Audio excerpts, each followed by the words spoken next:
this what you want? I have the pleasure and honor of introducing Dr. Jaime Kurtz this morning. She'll be speaking to the coaches as well as the entire camp. Jaime is a professor of psychology over at JMU. We first had our interaction years ago. I was teaching a wellness class, KIN 100 at JMU, and I was the lead instructor with 90 students, 30 of which were mine, and I was training them to run their first marathon. Jaime contacted me about doing a study with the marathon group, and she went with us and ran a marathon. We went to Rehoboth Beach, Delaware. So I don't know if there was any benefit with the study, but we worked together there, and she did all the work, and I just had them run. So that's where we first became acquainted. Also found out she went to Millersville University, which my high school is right next to Millersville University, and I still have a farm just outside Millersville, PA. So several connections there. Without further ado, we'll turn it over to Jaime. All right. Hey, everyone. How you doing? Hi. Feels kind of weird to be up here when it's such a small group. So, yeah. I don't think so.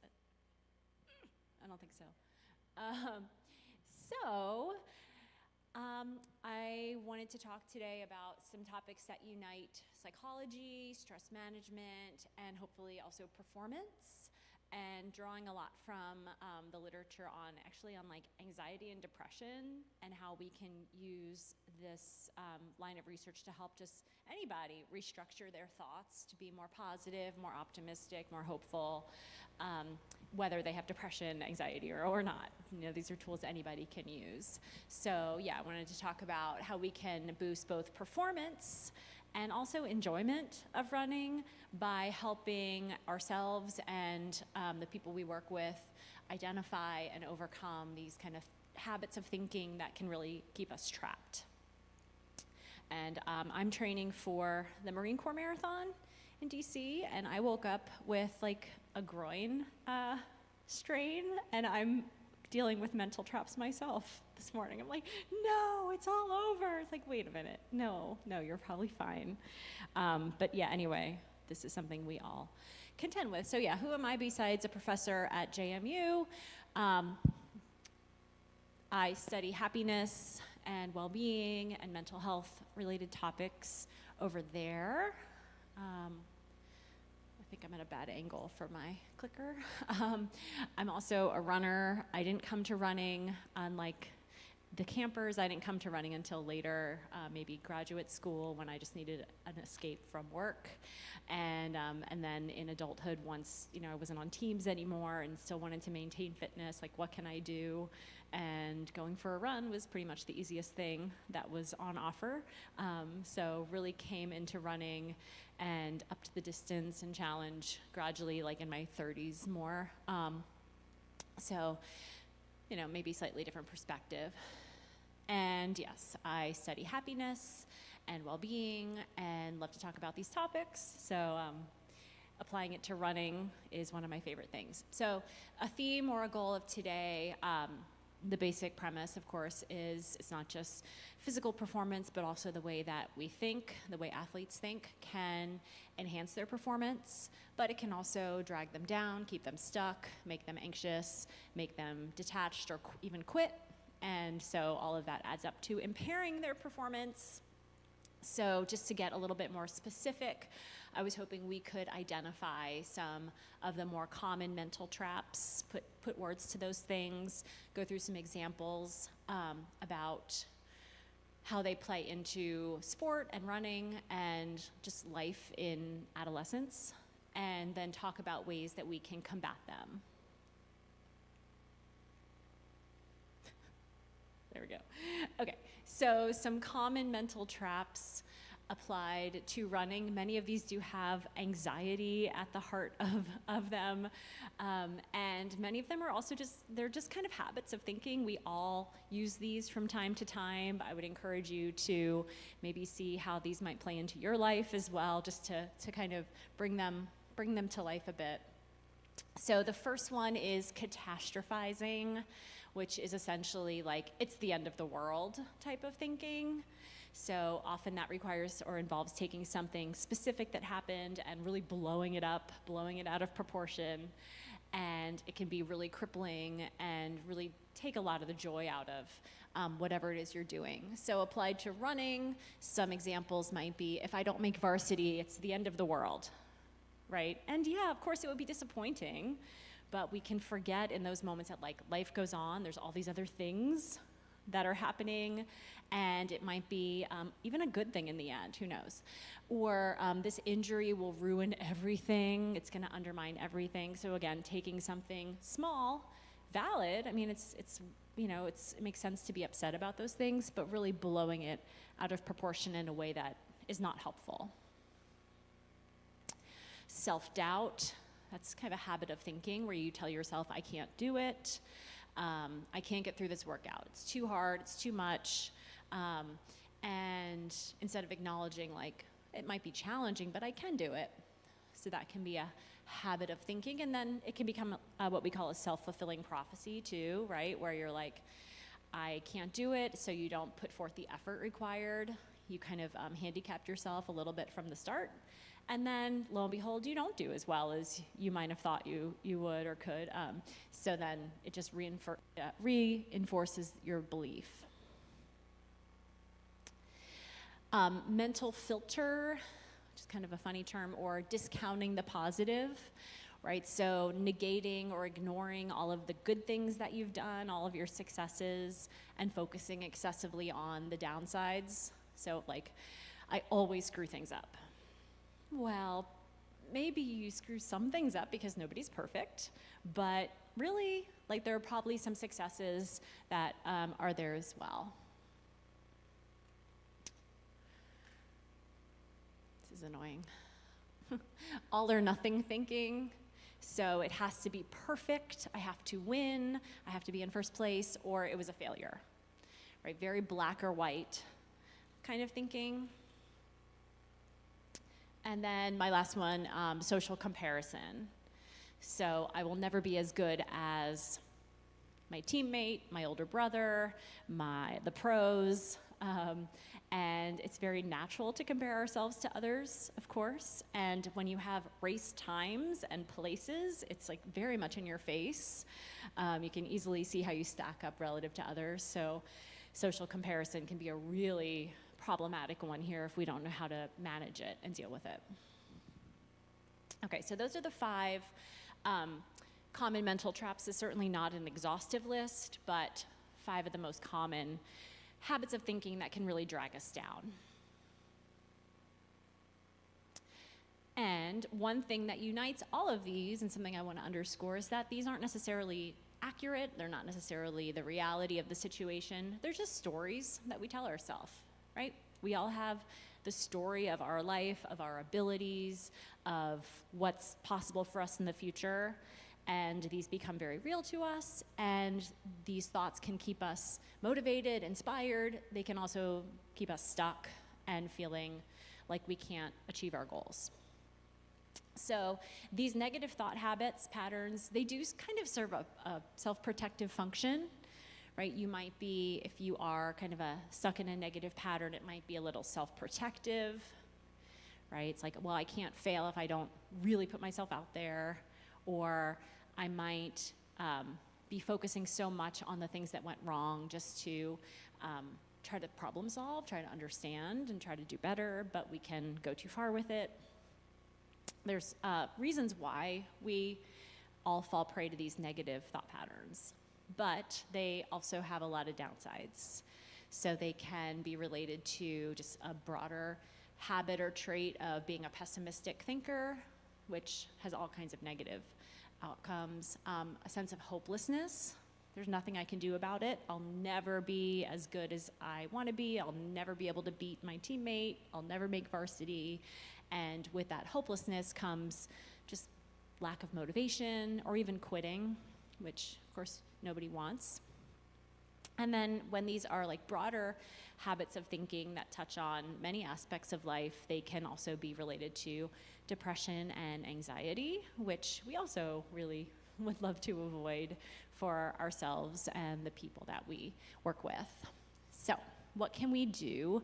How can we change these stories? Because they are not gospel, they are not set in stone. We can edit our stories and make them more positive, more hopeful. So that's what we're going to talk through now. Okay, so we can call this, if we want to get fancy, we could call this cognitive restructuring, which is a term from the depression and treatment literature, right? So just that process of changing your cognitions or your beliefs. Generally, it takes time, right? You can't just flip the switch one time and suddenly become a different kind of thinker, different kind of person. But the more you practice more positive, optimistic thinking, the more easy it's going to become. So you're really changing your habits. I think I need to stand up here. This is getting annoying. It can take practice to unlearn habits because they get locked in, right? And ideally, we're going to foster positive habits in the athletes and the people we work with, right? You get up early the first day of camp, and it's really hard. And by the last day, it's easier because you've done it 4 times in a row. These kinds of things get locked in. We love it. But it does take time and practice. So what can we do? Positive modeling helps. That's what you're all here to do, right? Is like engender these positive ways of dealing with setback, of staying inspired, of working hard, but also taking care of yourself, of finding that balance. And more specifically, we can talk about how we can undo some common mental traps with these specific examples. So let's consider catastrophizing. This is a incredibly common one. So let's say you're dealing with an athlete who says something like, if I don't make varsity, it's the end of the world. Or this injury or failure or setback will ruin everything. So what are some ways to deal with this? Do you have any ideas? Just opening it up. Yeah.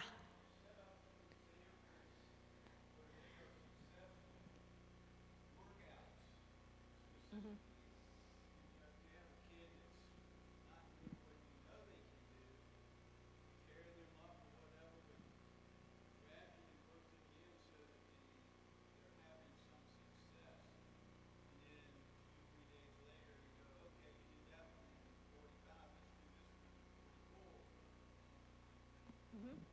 Yeah, so set the stage for success, and I think that can really relate to many of these, right? No, you have succeeded. Look at this example, look at this example, look at this example, and allow them to have those examples where it's scaffolded, where they are making gradual progress. What else? Sure.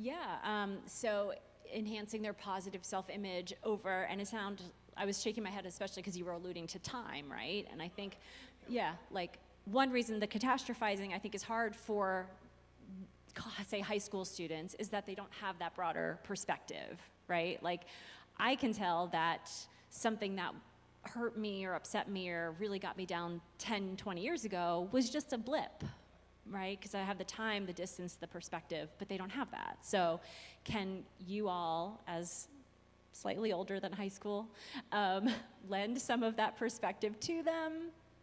Another thing that's really helped me, and I don't have any data on this, but just a personal example, is like reading autobiographies of runners or athletes and hear their story. And generally it was not like this trajectory only in the upward direction. That's not a very good story. Like you heard about their challenges, their setbacks, the lessons they learned, and it's like, wow, okay, yeah, this hurdle that I have to clear, figuratively speaking, is maybe a growth opportunity, or in the big picture might be okay. So I would give them something to read, like Kara Goucher's memoir or Des Linden's memoir. Those are two I recently read in the last year or two that really highlighted like how you can learn from setback and ultimately come out stronger. And it's not the end of the world, but sometimes just that perspective is lacking in newer athletes.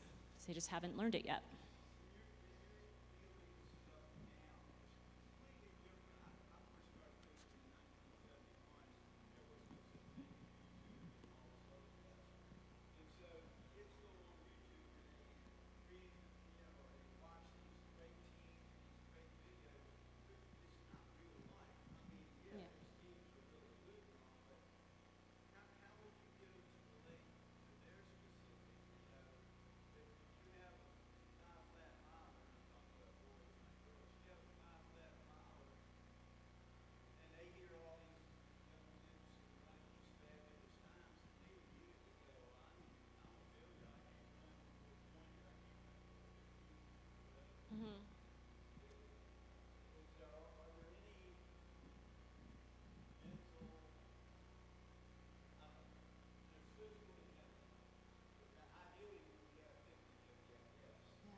No, I had a thought, now I lost it. Well, the social comparison piece, right? That's a big part of it. And I would imagine as coaches, you don't want to tell them like, oh, you're right, you will never be this kind of athlete, right? But the reality is also maybe not, I mean, not everybody can be the best that there is. So, I mean, it's really hard, but I think you need to examine like, how is social media helping you? How is it hurting you?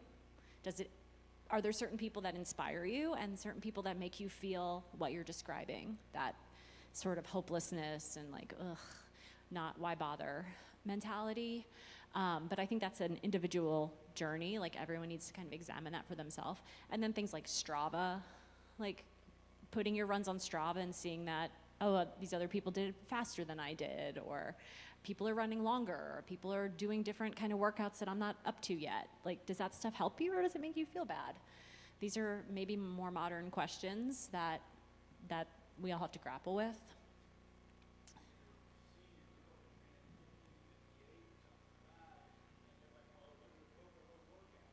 Mm.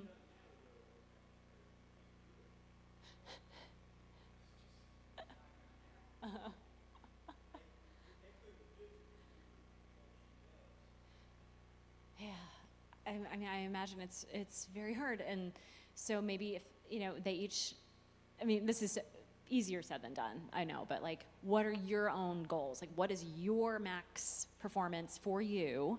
Can you work toward that and try not to pay attention to what everyone else is doing?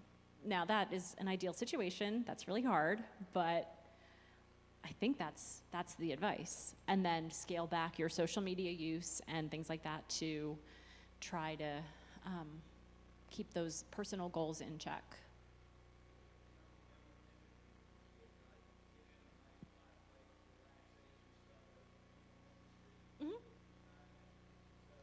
Yeah, I mean, I'm not a coach of athletes, but with my students, like sometimes before an exam, we'll just do a few minutes of meditation just to calm the body, just to like get them grounded. And some of them don't want to do it because they want to spend that last 2 minutes cramming. But the ones that do, I think, fare better. But yeah, being a positive source of that information, right, and encouraging it is, I think, really key.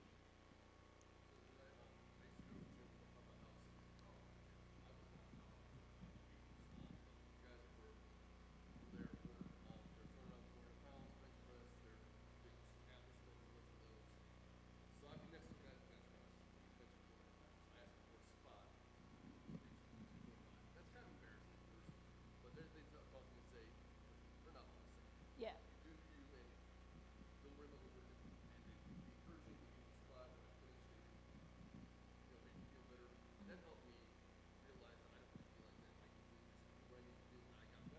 Mm-hmm.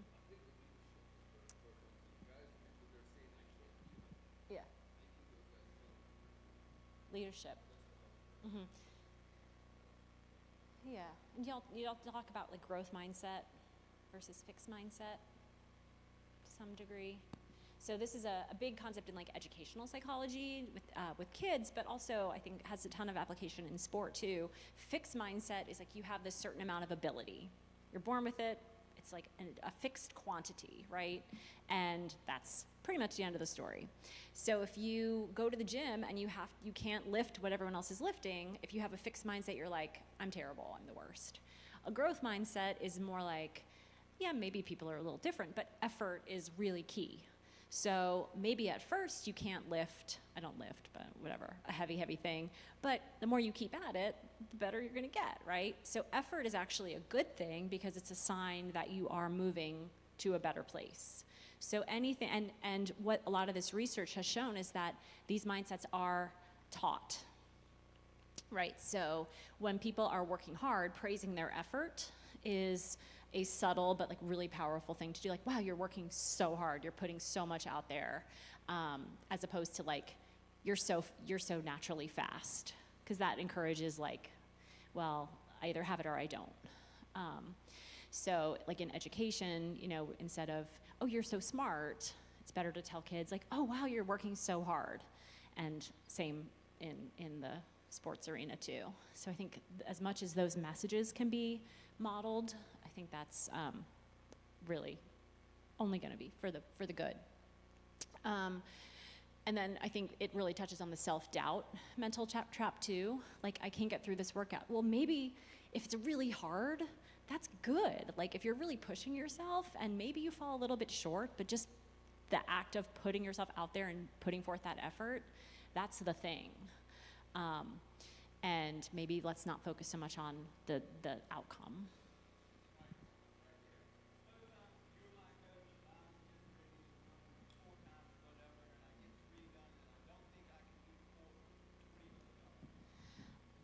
How do you know? Like, why are you telling? It's a story you're telling yourself, right? You're probably not going to die. Like, can you breathe? Can you, like, are you upright? If you feel like you're going to, like, literally die, okay, that's one thing, but 99.9% chance you're not. So just do it. You'll be better off at the end than if you hadn't done it.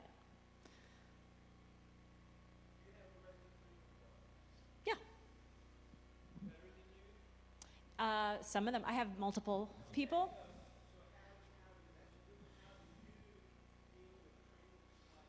Mm-hmm. My training partner, who is better than me, is not just better than me, she is also 20 years older than me. So, yeah. And the reason I qualified for the Boston Marathon is because I ran with her. The reason I set PRs when I was in my 40s is because I ran with her. So, yeah. So,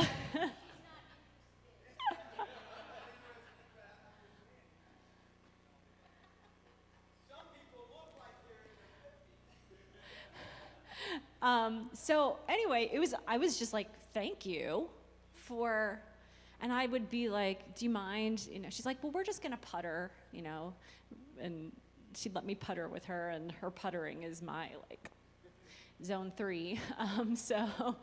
But no, I mean, if I was in high school, it would maybe be different, but you know, I don't really. Thank you.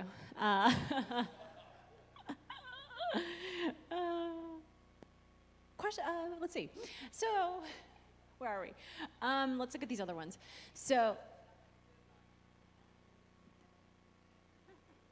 okay.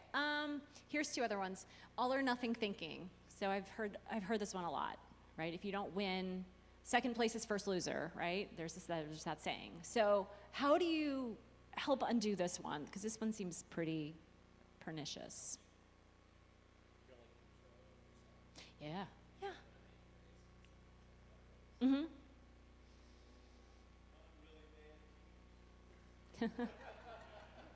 You can't control what other people are doing, right? You could run a PR, but just because somebody else was better, does that devalue what you did? Like, it can make you feel crummy in that moment, but it shouldn't. How can we change that story? So again, keeping your own goals in mind, trying to ignore what other people are doing. It's hard, but, and then maybe exercises like, okay, you came in 5th or 6th or whatever. What else did you learn from it besides where you placed? You know, did you learn anything about pacing? Did you learn anything about where to place yourself on the track? Like, you know, anything like that. What are some other things besides the outcome? So taking that focus off.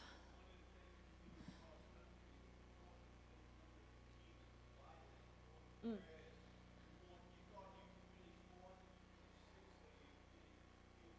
Mm-hmm.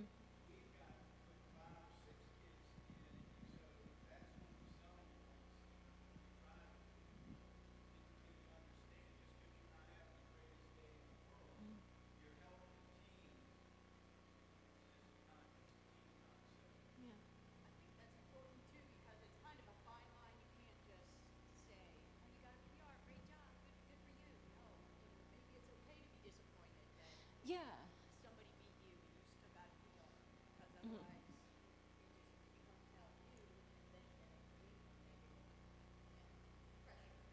Where maybe you should be happy if you did get a point. It's not this. Yeah. Somebody did, they let you. Mm. Okay, well, what else happened? Maybe of course you're short. Right. Right, and also that's another important point too about like not we don't want to devalue their being upset, right? Like sometimes, yeah, right. Like negative feelings do have a purpose. Even though I'm a happiness researcher, I mean, sadness is functional. Being pissed off is really functional, fires you up. Being nervous is functional. Like this is something you care about. This is high stakes, right? So I'm not saying that there's no room for negative thoughts or feelings, just that we don't want them to overwhelm because they are really, really powerful, and we need to learn how to control them and teach the kids how to control them too. Mm-hmm. Failure is the greatest motivator there is, unless you just decide, well, I'm not doing this anymore.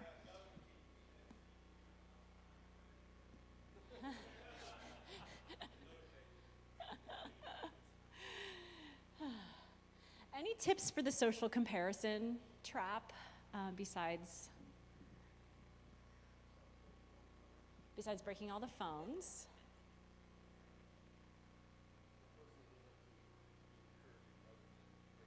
Mm-hmm. Yeah.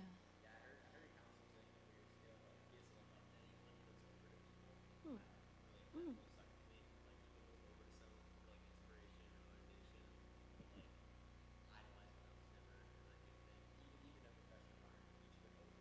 Mm-hmm.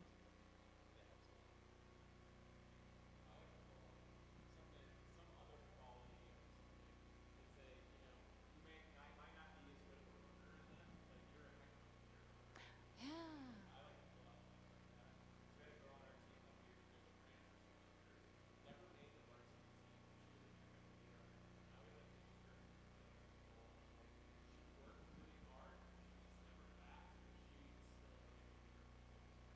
I love that.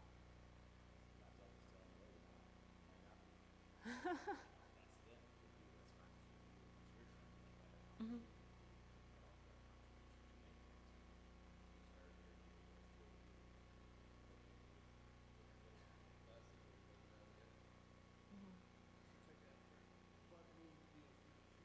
But will you be as good as you can be? Yeah. And it is just flipping that story, isn't it?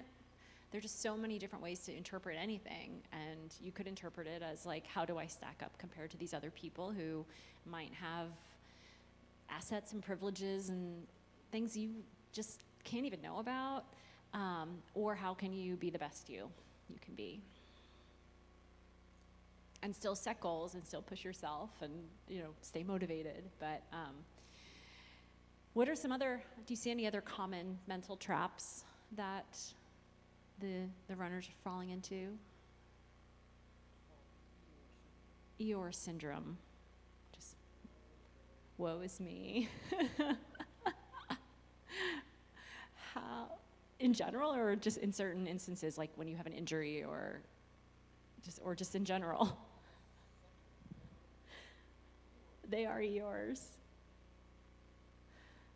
And if running outside in nature doesn't help, oy.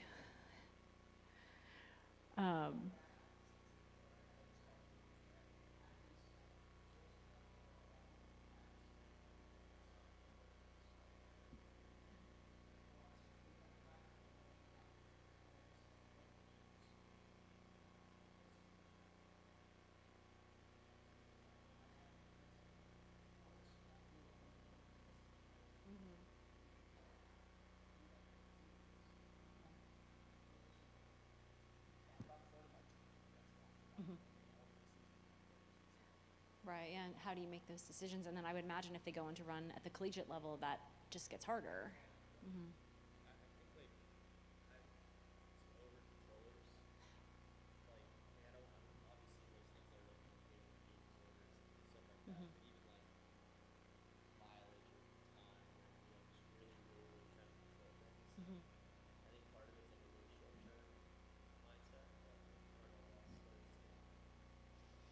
Yeah, some of it is personality, right? They just have that, like maybe whatever they're doing, be it school or money or running, like they're gonna be that way.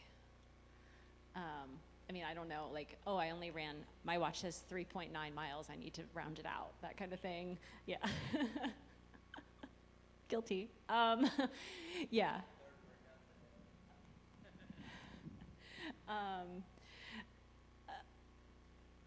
I need advice for this one myself. But, you know, looking back again over, I think it helps to just have a lot of data from life, and a lot of them just don't have it yet. So, I mean, I have been doing it long enough that I can look back and be like, it didn't really matter, like that, running that one extra mile to get to 40 for the week, like it didn't really matter.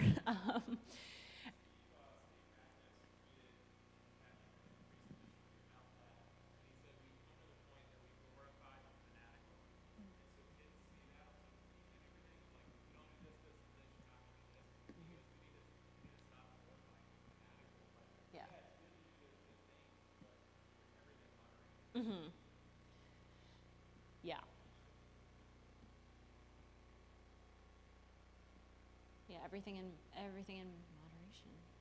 Because you want them to love running, hopefully for the long term, right? Because it is such a wonderful thing to have in your back pocket for life.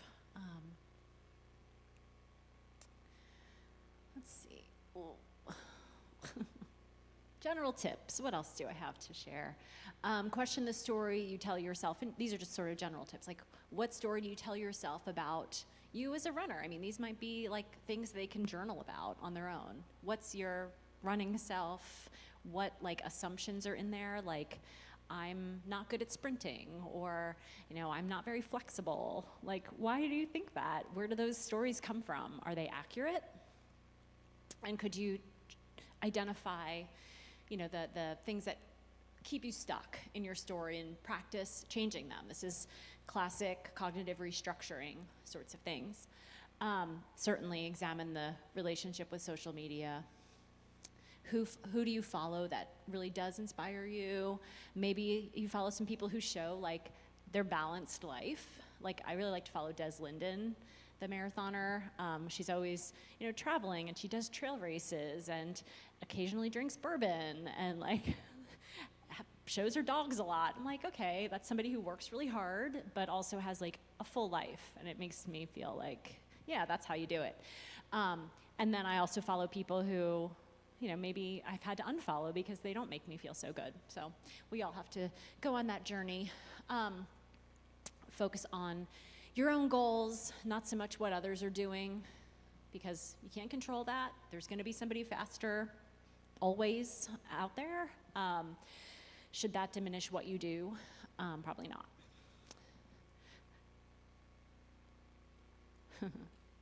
Hello. Growth mindset, right? Encouraging this idea that challenge is actually good.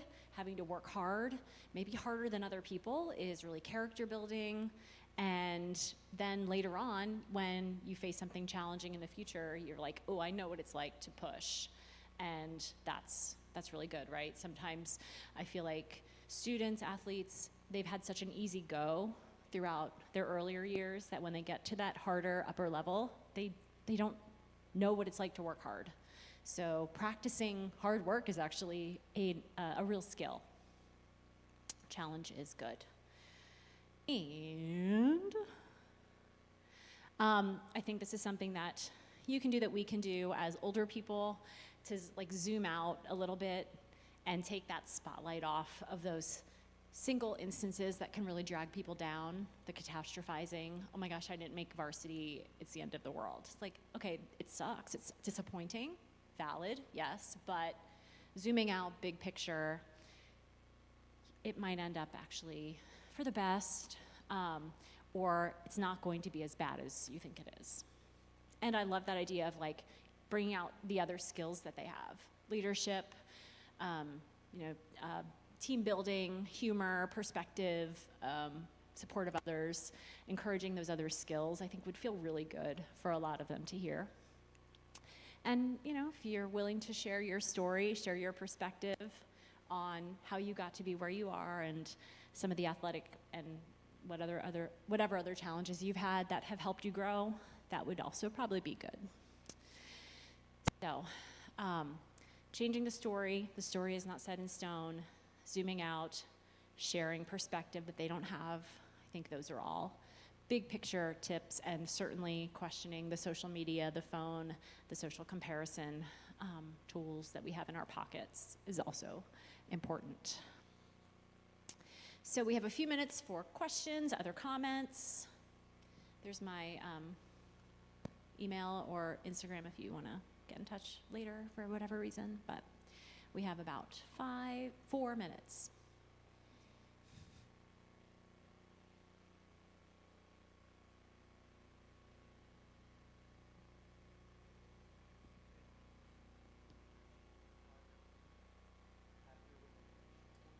The students that take my classes, do I find them happier at the end? I do, and I hope it's not just because it's over. The most relevant class I teach to well-being it's called Psychology, what do we call it at JMU? Positive Psychology, yeah. And they're always seniors, and it's always in the spring. So they have a lot going on in terms of graduation and leaving and figuring out what's next. So I do think that it gives them some tools to manage those difficulties a little bit better, I'd like to think, and the feedback I get is good. It would be interesting to kind of follow them and see if they use the tools. We talk a lot about social, combating loneliness, setting goals, it feels like it's been a while, finding meaningful work, making good decisions. I do, yeah, we have a day on exercise in nature. So when we have the right weather and I'm able, I like to take them to the Arboretum at JMU, and we do if you're not from here, it's a beautiful green area. And we do forest bathing, so learning to just be present in nature, generally without your phones, and just breathe and use your senses, and a lot of mindfulness. And not everyone in my class loves running outside. Very few of them do, actually, but I do kind of encourage, if you can exercise in nature, you're gonna get these benefits. The gym's good too, but being outside. So yeah, I do talk about exercise and just finding the kind of exercise that you like, that you'll do, that you'll stick with.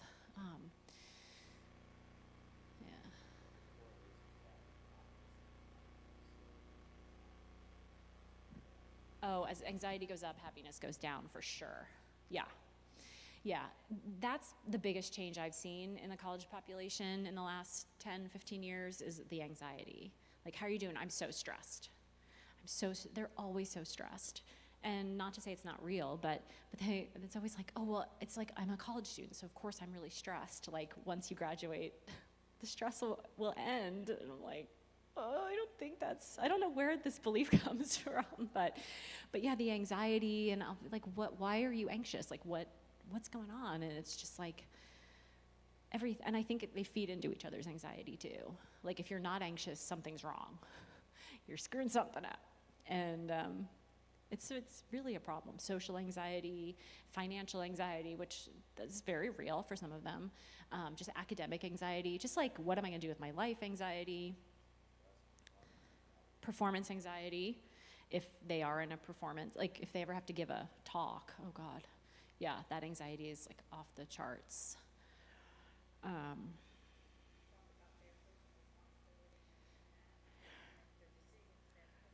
Yeah. Oh yeah, yeah. Like, when did you start preparing for this?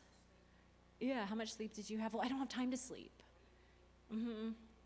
And having them understand that it does matter. Like, these things do connect. But yeah, sometimes they just have to learn the lesson themselves too. And screw it up a little bit.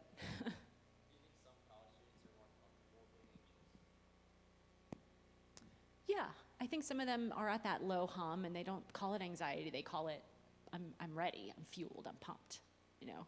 And with the students, I do have a little bit about how that feeling in our body of just being kind of keyed up, we can easily label that anxiety, but we could also label it excitement. They're in the body, they're actually almost the same physiologically. But you look around and you're like, oh, this must be overwhelming to me, that's why I feel this way. And maybe, but again, it's changing your story. It's not necessarily that absolute fact. You might just be pumped, ready to go, which is what you want for them before a race, right? You don't want them to feel like they just could take a nap now. You want them to be a little bit keyed up, but they could call it something besides anxiety. But I think there's just this rush to like, I'm anxious, there's so much threat everywhere. Yeah, it's definitely a change. Not for everybody, but it's definitely a change that I've seen.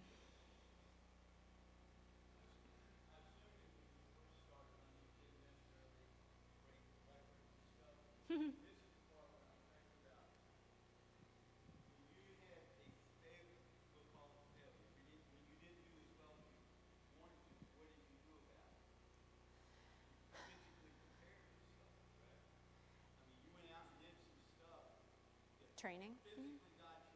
Yeah.